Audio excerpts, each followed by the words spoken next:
everybody, to another Around the 412. We are part of the DK Pittsburgh Sports Podcast Network. I am Tyler, and with me as always is my good friend Smitty. For those of you that are Pirates and Steelers fans, you're probably not going to really care about the show unless you're a fan of the Penguins as well. The only thing the Pirates would say is that O'Neal Cruz is still smashing the ball, and we seem to have a home run hit every single time we record this show. But anyway, this week we are joined by our friend Jesse Marshall, who writes for The Athletic covering the Penguins.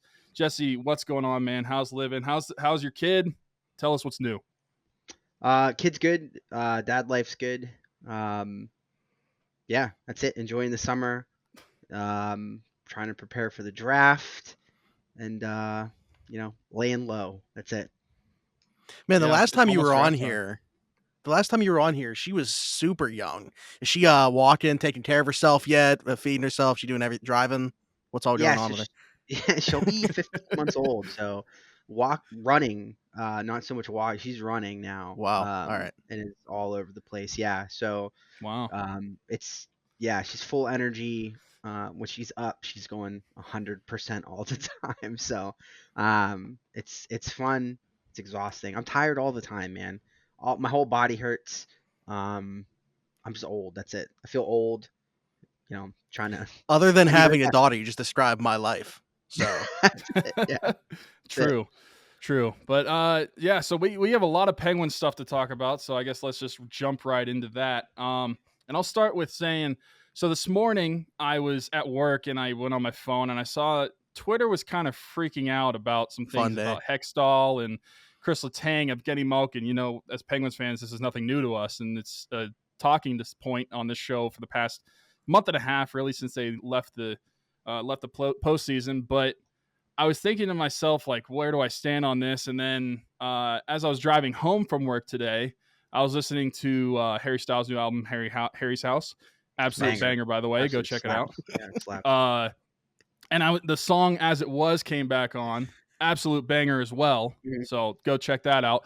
And it got me thinking, like, is this going to be as it was? Is everything going to be the same as it was with the Penguins? Like, what's going to happen with their big fish and Kris Letang, Evgeni Malkin, and the rest of the team? But I wanted to start with Kris Letang because he seems to be the most important, or at least it came out that he seems to be the highest target for the Penguins among their free agents. So what are your thoughts on Kris Letang, a contract, whether it's going to get done, what the numbers would be, anything like that?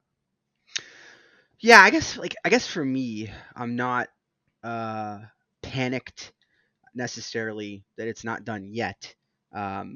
This stuff could go down to the last minute. And to be frank, I think there's a transition that's happening for people.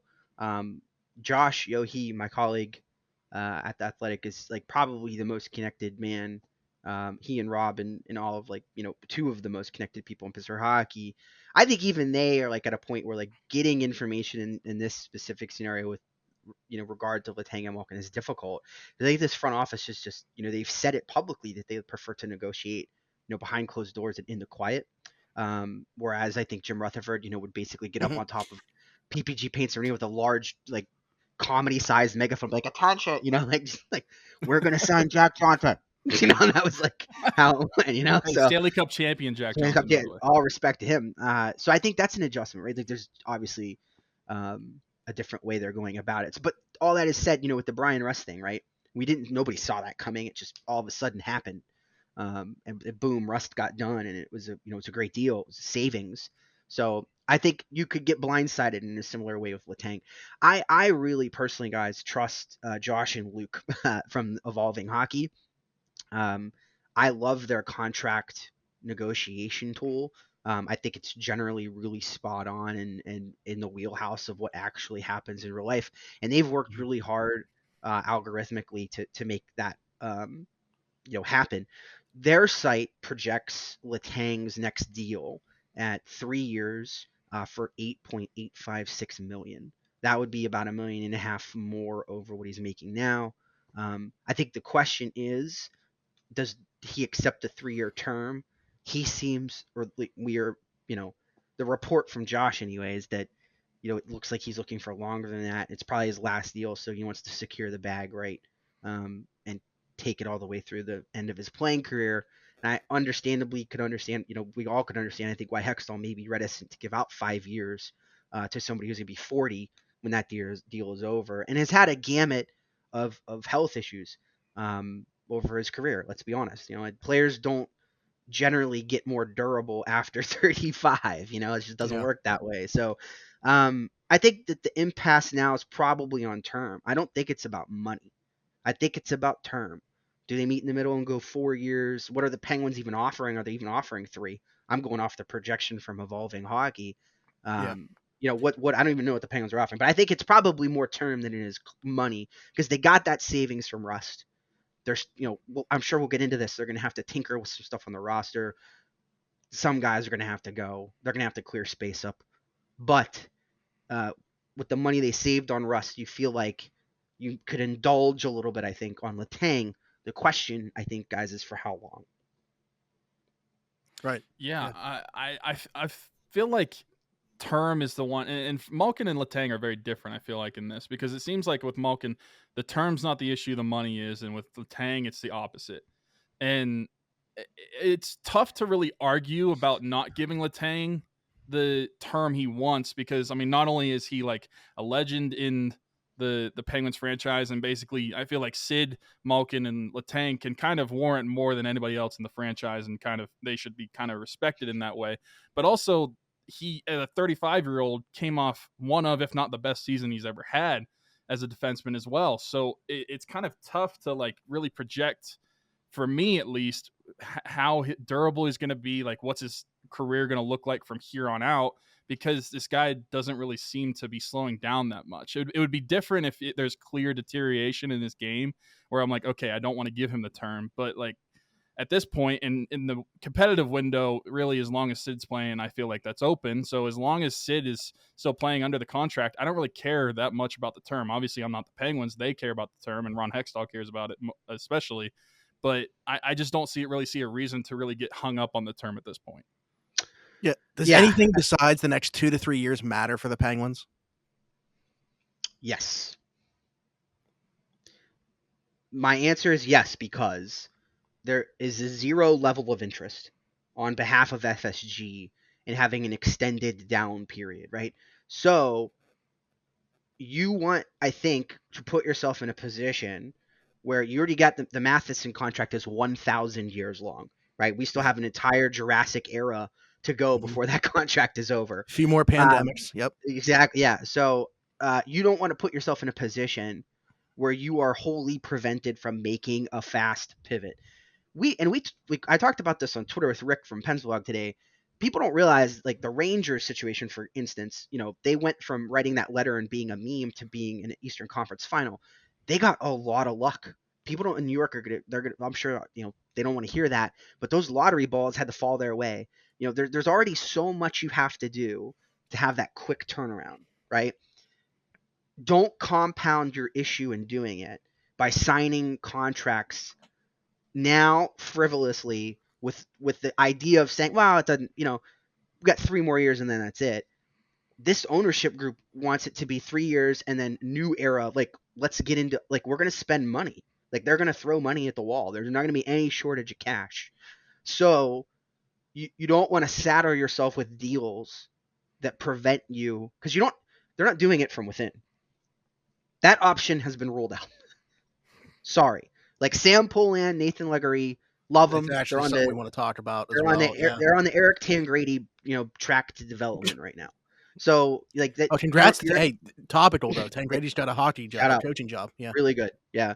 My point being, like, you're not going to have a bunch of really effective talents on entry level contracts that are affordable. You're going to have to find that flexibility. If you're buying guys out, and spending valuable cap space to get your way out of deals that you signed because you thought you had this 3-year period you could do whatever you wanted with, you're screwed, right? You're just not going to get out of it. I don't know that the cap environment's going to change enough that you're going to have enough leeway to make up for those mistakes. So I say that's, guys, solely, I think, from an ownership perspective, and in being a group that wants to have one successful era to the next with a minimal buffer in the middle. Right. That makes sense. That's fair. It's just when you look at the structure of the team right now, when you have Sidney Crosby, I guess it's kind of hard to justify, not doing everything in your power to bring Sure. back Letang and Malkin, even if that means overpaying, maybe giving them extra years. But yeah, no, I definitely get what you're saying. That makes a lot of sense. We're going to take a quick break. When we come back, we're going to continue the conversation, talking about Evgeni Malkin, who I just brought up. We can pivot there, talk about some other free agents, and then we're going to get into some draft talk a little later on as well. We'll be right back. This is Around the 412 on the DK Pittsburgh Sports Podcast Network.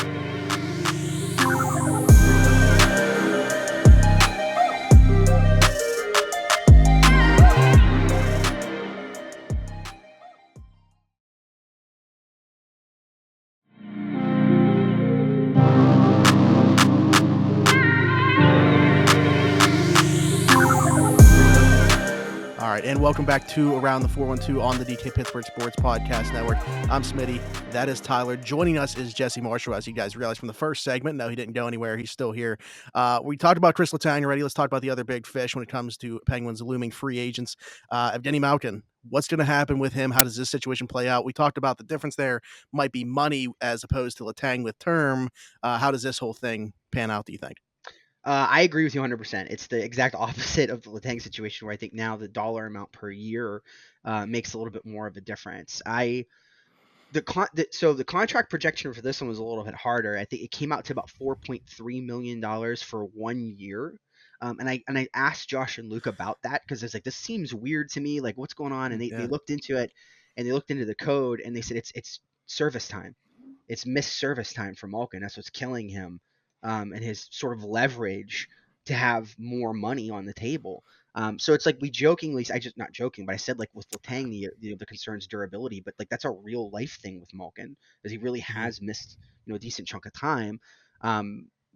Overall, he's in a position, I think they also acknowledge, where few players have been in the history of the model, right? Missed time over the 3 seasons, um, signing age, contract status, position type as being a center. Looking into forwards in the past who've signed within 4 to 6% of the cap and are over 32% or over 32 years old. There just aren't a lot of them. In Cap Friedley's data, only 26 players have ever fit that criteria, and of those 26, no player at the time of their contract signing averaged fewer games than Malkin over that period. So these were all huge knocks against him, right, in the money category. But I think the desire from the ownership group and the team is there. I think what you have to be careful with is, let's pretend for a minute that we made that Letang signing at $8 million, right? You're basically looking at $14.3 million left to sign Malkin and 5 other guys to bring your roster total up to 23, right? So if maybe, and this is, I say this to y'all because maybe this is why the chips haven't fallen yet. Maybe they need to fall. They can't fall. Maybe one can't fall until both can fall. Does that make sense? You can't just run out and sign Letang to a deal if you don't know how that's going to impact Malkin. So if you're having one negotiation with one of these guys, you have to have a concurrent negotiation going on with the other one, because they're impacting each other. They're not in the luxury space of being able to go out and make hockey moves right now, like unloading a Kasperi Kapanen, for instance. We're getting to that point, but you're kind of sitting on the house right now until you get to July 13th. So all this is to say, I agree with you. I think it's a money issue. I'd love to see the Penguins. This is just my personal, unabashed opinion, as a guy who's watched a lot of Malkin hockey, and doesn't necessarily think the injury stuff that he's been dealing with is anything other than freak. I'd love to see the Penguins, go like higher here, obviously, than 4.5, 4.3. I'd love to see them get closer to 6.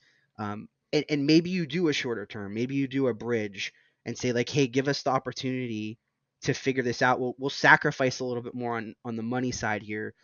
If you help us out, with just giving us some room to make a decision a little bit sooner. And I think that would work.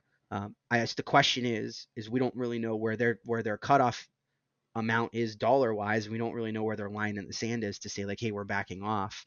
But I get the sense these two are tied so intricately. You may see both happen rapidly, one right after the other. Yeah, and from what we've been hearing basically about everything we've said of Malkin is that they're not close at all in terms of money. The term is figured out, like it's going to be 3 years, like both sides want 3 years, but my question is like money. Like I don't know what Malkin would want, and I don't know what the Penguins would be willing to give up because like you said, like they're kind of planning for the future as well, not just this window they have with Sidney Crosby still. So what do you think would be fair to Malkin? I know you just said 6 million. I thought 6.5 million would be fair. That's like a $3 million cut off of his last contract. But I'm I would also do not that. a smart GM. I'm not. I I'm not yeah. the GM of the Penguins, so I don't know how it's going to affect all the other free agents they still need to sign. But I thought 3 years, $6.5 million would be fair, and then you could kind of give Letang somewhat of a raise as well, and you could still work with the cap to do that. But just how far off do you think these guys are, and what do you think is the holdup? Is it the Fenway Sports Group just not budging, or is it the Malkin's team not budging, or a little bit of both? Probably both, but I think I would acknowledge historically looking at FSG and how they've operated within the sports space, whether we're talking about their time in Liverpool, whether we're talking about their time in Boston, there is a lack of care given, I think, towards like past championships or relationships or whatever the word you want to use is. They just I don't think they care, right? Like that's a business. Things need to be And they run. just bought the team. They have no connection to them. They've never won a cup with these guys. There's then that and make no mistake about it. Like people say like, well, is Mario around? Yeah, he's around. Yeah, sure, he's there, but like, I don't think this is not his call, right? Like, this is not he's not gonna step up as a minority stake at this point and be like, I'll throw in this extra money into the pot. And it's a question of want. It's not a question of resource, right? It's a desire thing here. I get the sense, to be frank, like, and I don't know this for fact, but I think the Penguins are probably FSG is probably closer to where the evolving wild contract projection is, and they're probably in like the 4.8 to 5 range, Yeah. which would put them in our model. We just had about $1.5 million apart. That's not insignificant, right? It may No. be worse. It may be worse, right? Like I don't know. So I'm See, just that's kind of what I'm spitballing, right? thinking, because not to say that I take this 100%, but like, how can you not take Evgeni Malkin for his word when he sits down and says, it's not all about money for him, he's already rich? Like, how much could the Penguins be offering where he's feeling like it's a slight? How low is that? Right. That's kind of where No, I'm at. 100%. Like, that's why I'm thinking the same thing. Like, how low are we talking here? Is it really just like a $4 million 1-year offer that's on the table for him? Yeah. Yeah, and I mean, again, you mean term aside, even if it's $40 million at over 3 years, that's still not. I still don't think Right. that's going to wet his whistle. So, and that potentially, and let's acknowledge, that potentially could be his last contract in the National Hockey League as well. So I think there's that element of trying to respect the fact that, father time comes for everybody. Everybody's time is limited, and this could potentially, be the last run. Yeah, Right. and I feel like there's a lot of hockey minds that are bigger than mine that know a lot more about the game than I do. But when I look at Malkin, I still see like a point per game player, and I know the service time is bad. Like he's missed a lot of time with injury, but whenever he's on the ice, he's still a productive player. So I guess I personally, I just don't see why the dollar amount should be low, in at least as low as what we're talking about. I think he's still productive enough where 6 to 6.5 for me would make perfect sense. Yeah, I'm with you. I think it's, it is that, unfortunately, that when he's in the lineup piece that is entirely, I think, driving that. Because production aside, like if you look at his actual production, whether it be, strictly, like you said, from a points perspective, or the impact he has microstat wise with his ability to, get the puck across the blue line with possession. Here's one for you that we probably don't talk about enough, is his ability to make really good high danger passes in the offensive zone. Like, we attribute that skill to as such a Sidney Crosby skill. But like, statistically speaking, Malkin is among the league's best players with his ability to do that. So I mean, these are all things that still exist, right? They're still there. They're tangible. We can see them on tape. We can see them analytically.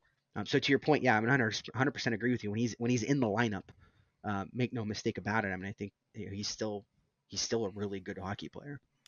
They have work to do Yeah. on the power play if he's here. If he's not here, what does that power play look like? Look, here's the thing. You can't put yourself in a position in this.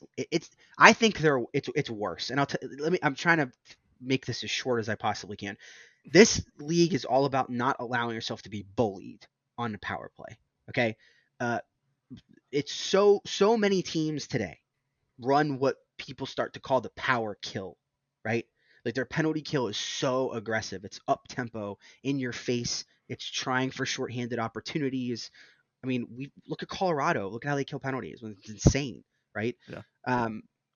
It's really easy, I think, as a power play unit to get paralyzed by that, and it happens to the Penguins all the time. They get like bullied up to the blue line, and they sort of like squeeze themselves into this tight space.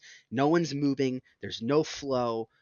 Having a shot like Malkin's and a guy who could just tee one up and take your leg off if you're in the wrong spot, like that, that's a chaos creator. Not to even mention the playmaking, the stuff we just talked about. That demands respect, right? What do you replace? Who replaces that? What do you do? If you really have to go back, I think, honest to goodness, guys, you have to go back to the drawing board and come up with a new power play. Yeah, you have to. I mean, if he's gone, you can't do the same thing anymore. It's not going to work. I love Brian Rust. There's a lot of things he could do. That's playing that spot's not one. He didn't have the kaboom, right?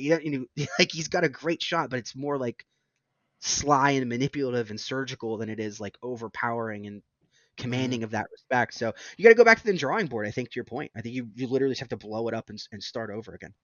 I think there's a fair argument they should probably just do that, even if he Right, is. no matter what, on if the he power comes play. back, you probably do it anyway. Yeah. Yeah, I mean, Reardon hasn't really done anything with the power play. But just to get to a little bit more of the free agency with the Penguins, I mean, we've got a lot of free agents this year when it comes to like Raquel, Rodriguez, Heinen, Kapanen, Casey Smith, all those guys. And a week after the Penguins were eliminated, Smitty and I went through and kind of put into categories like who we think's like for sure going to be back, who we doubt's going to be back, maybes and stuff like that. So Brian like, Rust was definitely not, by the way. So yeah, we both had Brian Rust and definitely not. So we were shocked whenever that contract came out. But yeah, so like among the remaining free agents the Penguins have, who do you think they bring back? Who would you bring back? And like, what do you think some of those contracts might look like as well? 30 seconds ago. I thought Rickard Rakell was really good. 29 years old. Didn't get to see a ton of him, but I thought, he was, in the short time we had him, you saw what makes him an effective goal scorer. His ability to like dart in there, get to a scoring area, be active in front of the net, take a beating, get out there, keep playing. Like those to me were all wins, right? So that's a big one for me. Evan Rodriguez. The problem here for me is Evan Rodriguez is that signing him means that he inevitably ends up in a position he should not be in. It almost is like it can't be prevented, right? Like him being on the team inherently means he's just going to end up in the top 6 for an elongated period somehow, and it'll work for like a brief period of time. We'll all be fooled by that, and then it'll crumble to shreds, and we'll all wonder how we got there. So pass for me. I'm good. Let's move on from there. We can do better. That Casey Smith depends on how much money we're talking about. Like, I think that's a big. It's got to be affordable for the Penguins. Otherwise, I think it's got to be somewhere around $1.25 million. Otherwise, I mean, if you want to give him a slight raise, that's great. But you still have to address goaltending. The depth's not there, right? Louis Dominguez, another name we should probably be discussing because his name's in the mix too. So my point being is, like, if you need a third goalie, you can't break the bank and try to give Casey Smith more than I think the value really is worth for him. So, I mean, that's really, Raquel for me is the biggest one. Otherwise, Dan Heinen. What about Dan Heinen? Danton Heinen. Yes. I would also entertain, guys. I would also entertain like the idea of like bringing Brian Boyle back for $750,000 because I think he proved that when used appropriately, like as a sparing, one-off style player, if He he's can still willing to come play. back. He just Yeah, doesn't have the legs to keep up all the time. 82 We kind of games, said right? we kind of said the same thing, like because they're going to be in a cap crunch. So if you get down, like and you have to bring a guy back for the Can I vet amend minimum, my like answer on Danton Heinen? yes, Sure. It's still a yes for me, but if I'm keeping him, I'm finding a way to move Brock McGinn. okay, all right, that makes sense. I wanted to ask you though, in terms of Evan Rodriguez, if your answer would be different if they didn't extend Jeff Carter and you could have Rodriguez as the 3C, or do you not like Yes. Yeah. Rodriguez as a center? No, I don't think it matters. Wing center, it's Okay. the birds of the same feather to me, really. I didn't think there was a noticeable or discernible drop off from him at either position, as much as there was just a general drop off, period, point blank. Mhm. Off a But cliff. yeah, big time. But again, like as a utility bottom six guy, like you could do a lot worse. You could do a lot Yeah. worse than him. I think there's just that, more off. Like I said, he ends up in positions he just shouldn't be in. And then Yeah. a last free agent for you to touch on before we get on to some just non-Penguins free agents is: would you extend Kasperi Kapanen his qualifying offer? No. So just let him walk, I guess. I would move on. Yeah. I mean, I just here's my thing, guys. Like, what do you like? Is there a demand for him? Like, are there going to be people lined up frothing at the mouth to come Maybe get if him? Jim Rutherford. Rutherford gets hired. Yeah, that's true. Yeah, I mean, I don't know.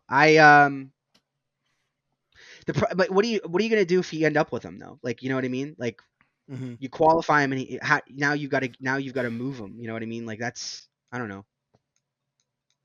He's a tough one I'm because I moved can on. see where if you qualify him, you maybe you're able to trade him, or maybe you put him on like the third line and he actually becomes what he should be, is like a third line winger, and for a decent amount, like for the right amount Yeah, of money and not the contract he was on. But that's a lot of ifs. yeah, right. It's a lot of ifs. Going back to your thing, Right. what if like you said with Heinen, what if they move Brock McGinn in that situation? I still just think they need to do that. Here's the thing, like what frustrated me about him, forget the penalty, right? Like forget that. Is just like this system, I talked about it all year long. The hot and cold forechecking nature of the Penguins, right? Like if it's not there, they are terrible. And Yep. when I wrote about this in the offseason going into last year, that I thought McGinn and Tanev, you would see like this minimal fall off because McGinn was still fast. And even though he wasn't physical, he could like pinch guys off and get angles. Man, I just felt like they walked right around him. The Rangers walked right around him. And it was that lack of physicality. It was that lack of like real ominous presence on the fork check that it just, for me, it was like if Mike Sullivan is going to play hockey next year, the way we would come to expect him to play hockey, that's not going to work. Just not. Yeah. For me. It's not going to, I don't think it's going to work for the Penguins either. It's to me, it was like the one glaring hole in the system. I think one of them, in the playoffs was just that when he's up on the point and he's the F1 and it's his job to provide that pressure. It's just, for me, it was a discernible tempo difference. Mm-hmm. Yeah, for sure. But real quick before you go on to the next segment, just you were speaking of ifs. So let's just say if Letang doesn't come back, if Malkin doesn't come back, or Raquel, or all of these guys, just anybody, who are some names on the free agent market that would be realistic and would be intriguing for the Penguins to bring back? Sure. So, yeah, I'll just throw a couple at you. I mean, this class, I think there's a lot of depth to it. I think it's good. Like you have a name like Andrew Kopp. I think we saw he's going to be due for a raise, which I think is earned based on how he played with the Rangers last year. Broke the 20 goal plateau. And to be frank, probably would add closer to 30 if he'd been in New York and in that system all year long, and not playing for Winnipeg. So that's a name that's out there that I'm pretty intrigued by, I think, from a forward perspective. Maybe here's a topical one is Valerie Nichushkin, who's going to command a gigantic, massive increase in money and pay. But I still think, if you're not signing Malkin and if you're going to keep a bunch of space open, maybe that's something that you can step into, and poke your nose around at. I think maybe even a little bit. I mean, there's some other names out there, like, you're out on Johnny Gaudreau, right? Like I think even, maybe if you don't sign Letang and Malkin, like Right. maybe you if have you enough don't money. bring either one back, you have enough money to do it. But I think otherwise, probably not. Andre Burakovsky's out there, only 27 years old, 22 goal scorer last year. I know a lot of people love Vincent Trocheck. He's from Pittsburgh. I don't know if you've ever heard that before. No. But I if the Penguins signed Vince Trocheck, I wouldn't be upset. Like, I don't think that would drive me crazy. I wouldn't lose my mind. I think the question is a question of ceiling, right? Like that's an important one for me. Like analytically, you were just talking about a minute ago, like Malkin still about a point per game guy. Like Right. this is a dude who puts up numbers. Vince Trocheck is not that guy. You gain, I think, in other areas. You gain defensively, right? Like sure, like that's all true. But I don't, I think that it's got to be that plus some. John Klingberg is one that, There it man, is. John Klingberg is one that people bring up a lot. I think the question, and this is a hard question to answer. There's a lot of evidence people would throw at you to suggest that the bonus system is the problem with Klingberg. That you have this great player, crap, fart. So it's like, what's the common theme here? Like, it's the coach. And then, like, what other evidence do we have to support this theory? Miro Heiskanen, really good, fart. Like, look at the bonus structure. Like, it runs that really stringent, like, 3-man neutral zone jam up. There's an ask, I think, of defensemen to play defense first. So the argument for some people, some really smart people, is that these elements have made John Klingberg worse than he actually is. That's probably true to some extent. To some extent. Jack Hahn, who I love and have a massive amount of respect for as one of the best tape analysts in the game, used to work for the Toronto Marlies, wrote a really long thing about Klingberg. And he said, if your team needs the following things, John Klingberg is your man. And it was this list of traits, right? Quarterback in this position of the power play. Defenseman that can do this. Like, very nuanced stuff. I thought about it from the Penguins' perspective. I read it today. 50%.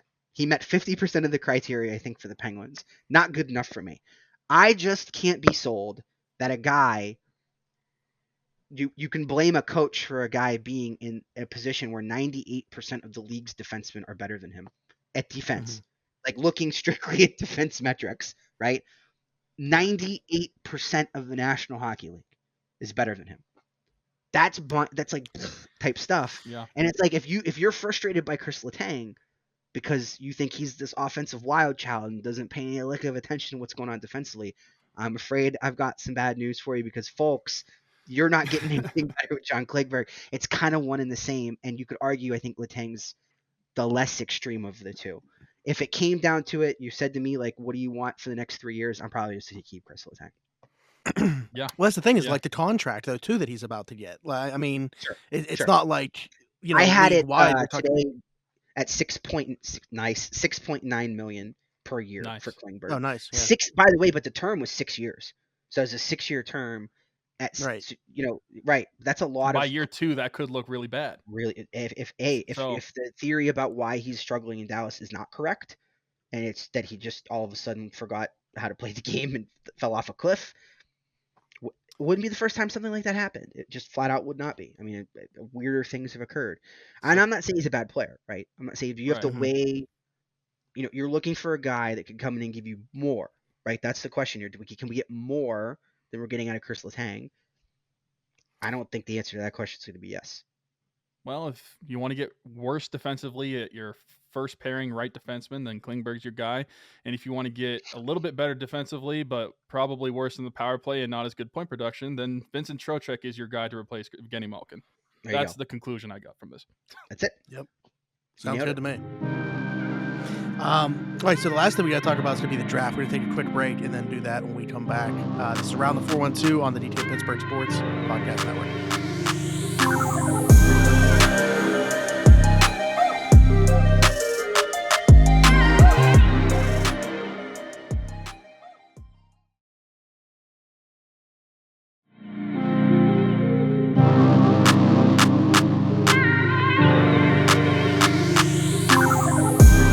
back to Around the 412 on the DK Pittsburgh Sports Podcast Network. I'm Smitty. That is Tyler. Yes, Jesse is still here because we got to talk about the NHL Draft taking place in Montreal.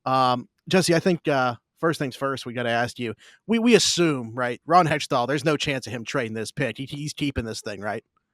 Yeah, I think so. Unless well, I mean, less than something, the old offer that you can't refuse, comes along. I think in that case, you're probably, he's probably listening, right?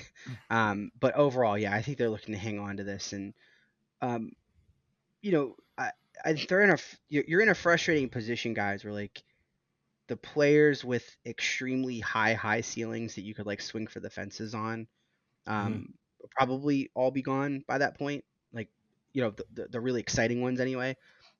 So you kind of hold on to it, I think, with the hopes that you can settle into something that's like safe with a relatively high end ceiling, above NHL average type player that you can kind of bring along slowly.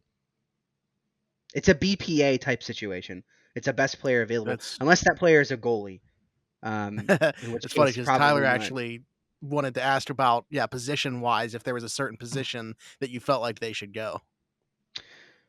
I don't. They have a need at center, left wing, right wing, all and defense. So well, the farm system sucks. Let's just talk. Let's talk about that for a second.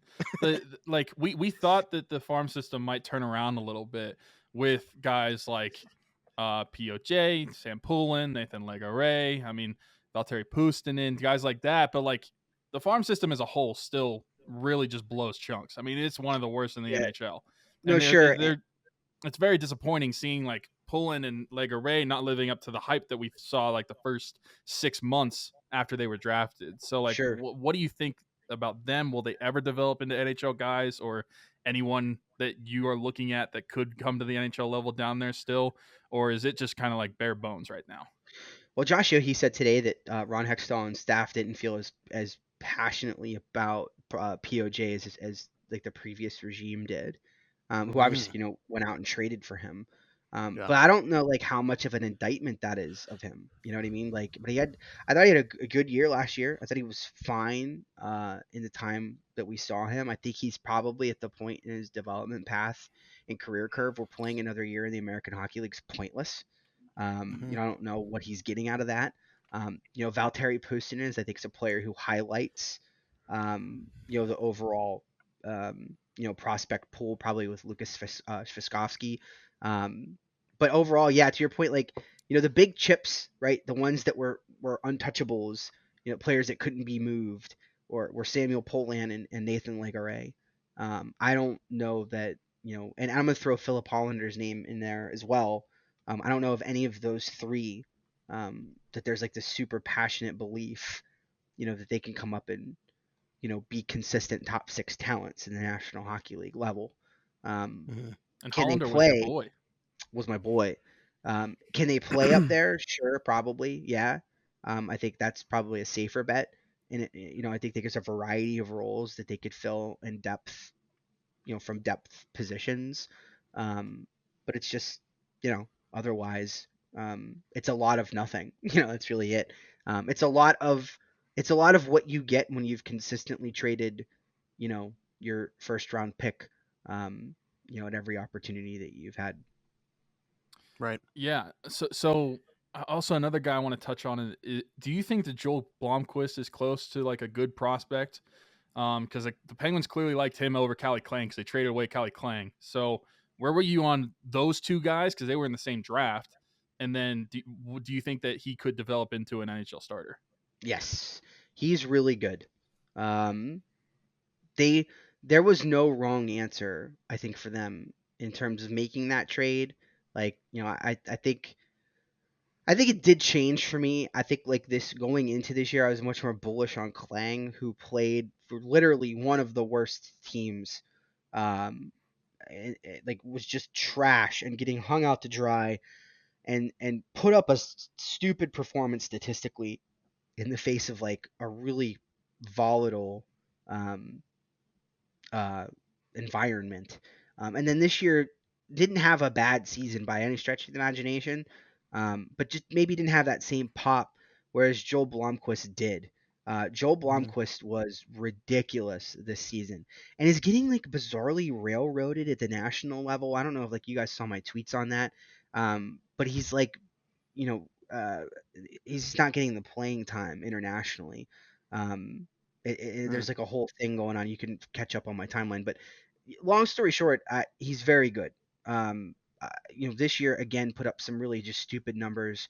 Um, I think he played 20 games for Karpat, in the big division over there in Liga, and had a 940 save percentage or something like that. Like a 130 goals against, and then did it Wow. again in the playoffs. Like it wasn't like, it was a fluke. He went into the playoffs and did the exact same. It was actually even better, I think, in the playoffs. So he's disgusting. And Philip Lindbergh, I think, is very good too. So you have two, I think, really grade A quality prospects in goal. You're probably good there, for It's just first all round. your So that's savers, why they basically. don't need to address it. Yep. Yeah, because you have two guys who are already really close, to impacting the pro level here. So they're Lindbergh already pro. Um, Blomqvist got his first AHL game last year, so you're in a position where they're close, right? So you don't need to, I don't think you need to make that investment right now. Yeah. Yeah, you just need everything else. Yeah. Cool. Well, you already touched on whether you think that a position should be the target or not, and you said it's really just PBA, best player available, or BPA. My bad, wrong with that, wrong acronym. But saying like at 21, who were some guys that you expect to be around that mark?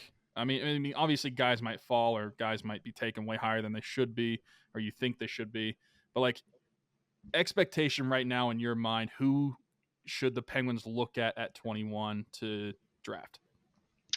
So I think like yeah. So I thought through a couple names, you guys, real quick. I think the first one for me is Brad Lambert, who you know. Do you guys see that Mike Tomlin quote about pedigree? He says he laughs at a scouting report that talks Yeah, about yeah, yeah, yeah. anything other than pedigree, right? Like I thought about that a lot. Like I loved Put the that dog in quote him. like so much. Yeah, yeah. Brad Lambert, like that's the quote I think about when it comes to him because like he split. So this season he split his time and he plays in Liga. This is a Finnish league, which you talked about with Blomqvist.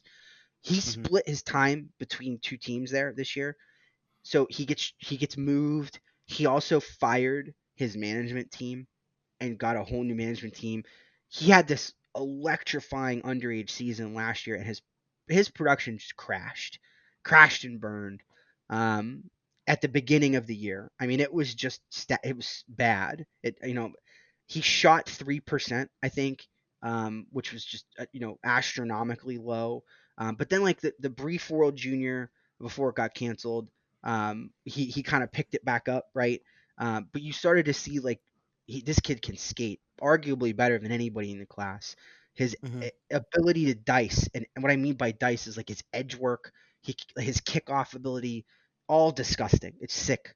Um, that's what drives everything here. So like you think about that Mike Tomlin quote, like the things that Brad Lambert is really good at, you cannot teach other people to do. You can't. Now, there's people that say, well, he takes nights off.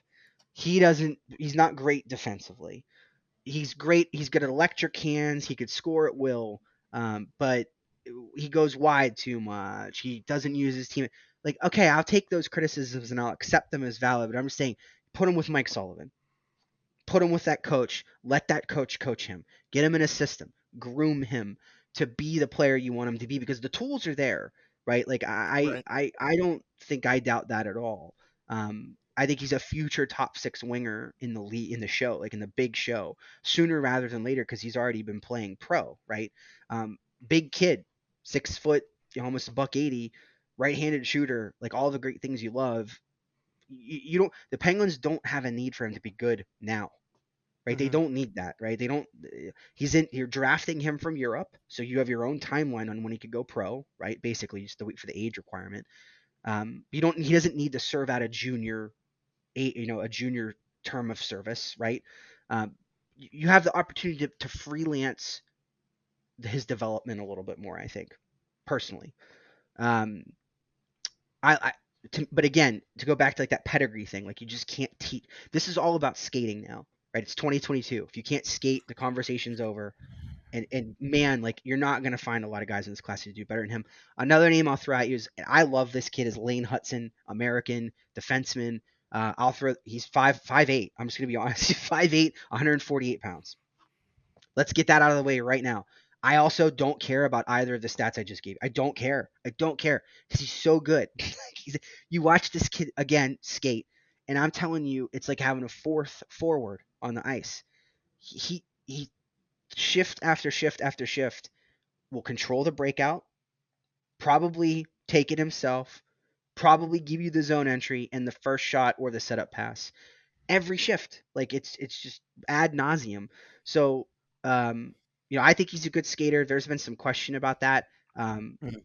I think it's nonsense to question it personally. I think he's extremely fast. I think his edge work, all that's very good. His offense, I think, is unbelievable. But all the stuff that you would expect there to be a conversation about from somebody who's 5'8", 148 pounds, lo and behold, yes, we're gonna have those conversations. I'm past it, guys. I got to be honest with you. I'm so past it. I just don't care anymore. Torrey Krug, like, how many names do I need to give you? Like, look around. Josh Morrissey, Kris Letang. Like, it just doesn't matter anymore. It doesn't to me about the size, and then he's going to get bigger. He'll add weight, especially, I think. But that's one. And then the big one, this one's probably my favorite, honestly. I know I said Brad Lambert is my favorite forward. This is my favorite defenseman. Is Owen Okay. Pickering. Um, really just like a jack of all trades defenseman. Played up in Swift Current in the WHL. 6'4", 178, but doesn't, man, he skates. I that's, you notice the common theme here. Everybody's a good Yeah. skater. Right. He can move, not to the level like that a Hudson can. That I just mentioned earlier. He's obviously, like, there's a size difference here, but same Mhm. thing, right? Can control the breakout, can take the puck into the zone himself, can navigate the neutral zone head up, old Sergei Gonchar general style. All the footwork is there. Um, I think, what's the concern? Well, is the ceiling. That's the concern. Like, how big's the peak? You know, but if his peak's a number 4, you still need one of those, right? Like, you know what I mean? Like, you still need a good 3 or a 4. Like, you have to have a good second pairing defenseman. And this Mhm. is one to me that in Pickering that can do a little bit of everything. Um, Power play, penalty kill, size is a huge advantage. But again, is mobile, can skate, can do the things that you need somebody to do in 2022. Um, and I love that that combination of all those skills together is, I think, a really great thing. This is gonna be the last thing from me, Tyler. Obviously, you can, but I just want to know, watching those three guys, have you seen any players that are currently in the NHL that like you think that those guys kind of look like, remind you of? So for Hudson, I would probably go Letang. Yeah, there's a Oh lot well, of all right. similarity. Yeah, stealing aside, like, okay, you know what I mean. Like, Yeah. you hope you Hmm. get that, but like, the reason I give you that comparison is because I watched Letang control the game the same way in Val d'Or, Quebec, at the same age, right? Like, same age, same style of play, basically a fourth forward. You know, didn't really care. He could play. He could make up for his defensive deficiency just by how fast he was. His Yeah. skating enabled him to be everywhere at once. Scott Wheeler, who I have a lot of respect for and I really like, said Owen Pickering reminded him of Travis Sanheim, which I always thought was like that. That was one that sort of like put the bell off in my head. It was more of like, oh man, like, yeah, I could probably see that. And then, you know what, Brad Lambert. I guess this sound crazy to people, but I get that Ricard Raquel vibe from him. Sort of the same style player, uses his size effectively. You know, cuts his game's predicated on a lot of like cutting in, getting into open areas, forechecking, a lot of creativity, surprise stuff that you see that comes out of nowhere sometimes. It's sort of like this unassuming player, this big unassuming player that sometimes does things where you're like, wow, where did that come from?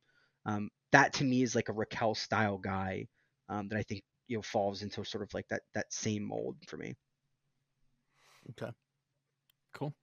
Last thing from me is it's just about a specific player that I've watched and just wanted to get your thoughts on him and if you think the Penguins would have interest in him or if he'd even be there. Is Connor Geeky. Yeah, Connor Geeky's really good.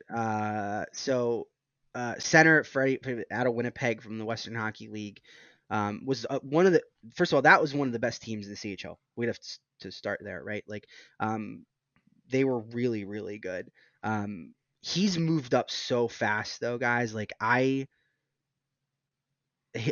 you're gonna be hard pressed to find a bigger riser than Connor Geeky. I think over the course of like the last 60-ish days, I always use Bob McKenzie as like the barometer of someone's heat. Like where's Bob got you and how far has Bob moved you? Because if Bob moved you, then the general managers moved you too. And Bob moved Connor Geeky all the way up to 13. So on the Bobby Mack heat ranking right now, Geeky's on fire, out of control. Here's the thing, like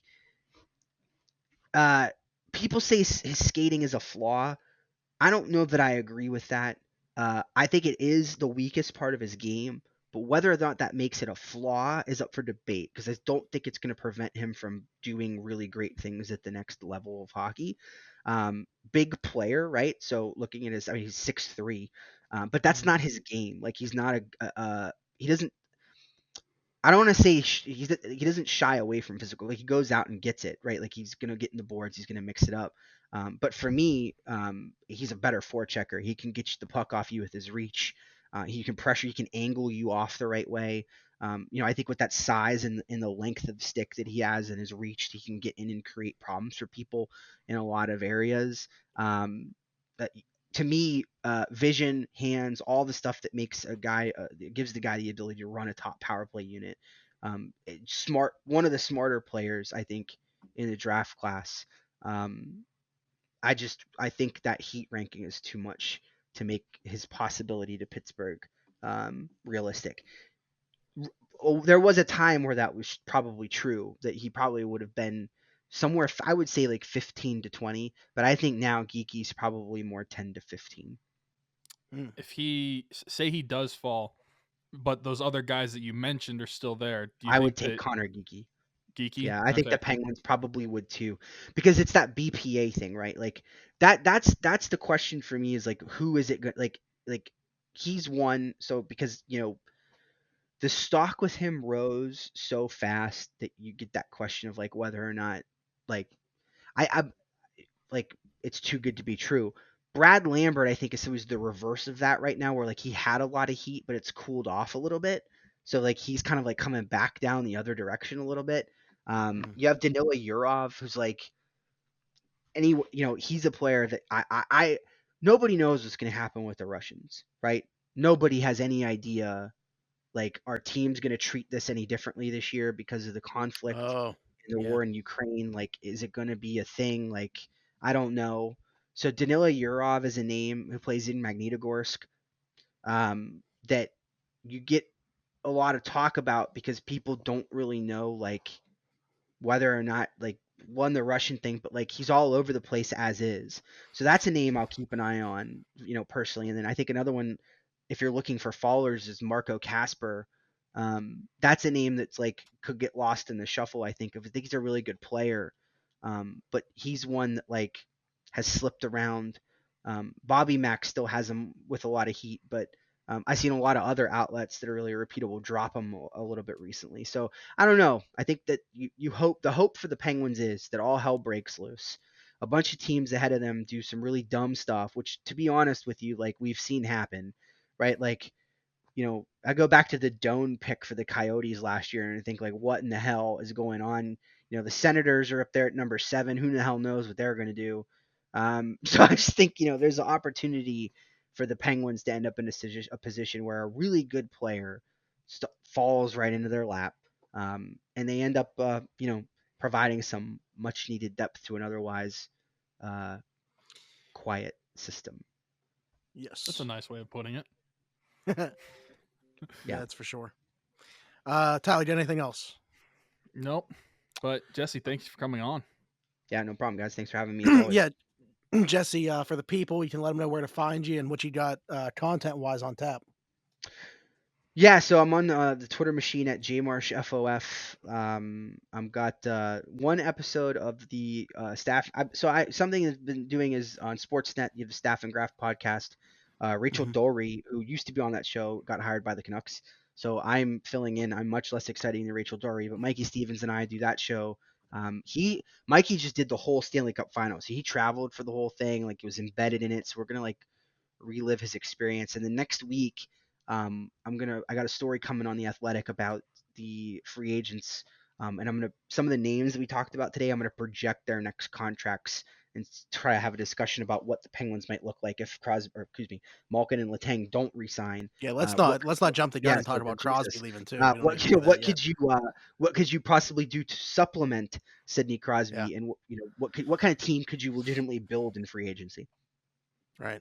All right, very Cool. good. Sounds cool. You know that we'll be on the lookout for that. Always supporters of Jesse Marshall here at Around the 412. So we will be excited to look forward to that. And I'm sure everybody that's watching or listening to this will be as too. If you're watching or listening to this, please be sure to leave us a like, subscribe to us wherever you're watching or listening to this. Do so. We have our own channel now, whether that's on Spotify, Apple Podcasts, wherever you're listening. Search Around the 412, subscribe to us, leave us a 5-star review, all that good stuff. Follow us on Twitter and retweet our pinned tweet. We are literally begging you guys, trying to give away these Steeler tickets. So retweet our pinned tweet and somebody will win those when we hit 17,000 followers on there. So do that. Other than that, for Smitty, for Tyler, for Jesse Marshall, this has been Around the 412 of the DK Pittsburgh Sports Podcast Network, and we'll see you guys next week. Bye-bye.